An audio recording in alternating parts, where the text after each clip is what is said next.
Russia దూకుడు కొనసాగుతుంది. అవద్విక నగరాన్ని స్వాధీనం చేసుకున్నాక మరింత ముందుకు పోతుంది, అడ్వాన్స్ అయిపోతుంది.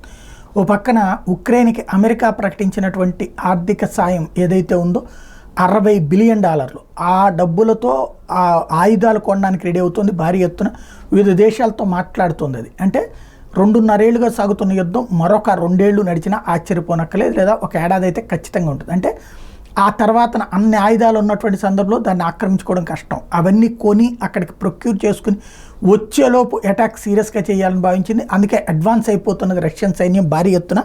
తాజాగా చూస్తే Russian forces closed in on Chasiv Yar city in ఉక్రెయిన్స్ eastern Donetsk region.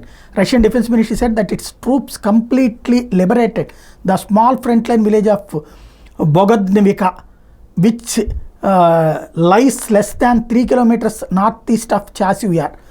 The battlefield developments came as Vladimir Zelensky urged Joe Biden to wrap up the final adoption of the US military package passed by the US House of Representatives on April 20. అది April 20వ తారీఖునే దిగువ సభలో okay అయిపోయింది కాబట్టి అర్జెంటుగా డబ్బులు ఇచ్చేసేమని Zelensky అడుగుతున్నటువంటి వేళ మరింత దూసుకుపోతూ దాదాపుగా ప్రధానమైన నగరమైనటువంటి చాసివ్ యార్ సిటీని ఆక్రమించుకోవడం రెడీ అవుతున్నారు. ఆ పక్కన ఉన్నటువంటి గ్రామాలని ఇప్పుడు స్వాధీనం చేసేసుకుంది రష్యా.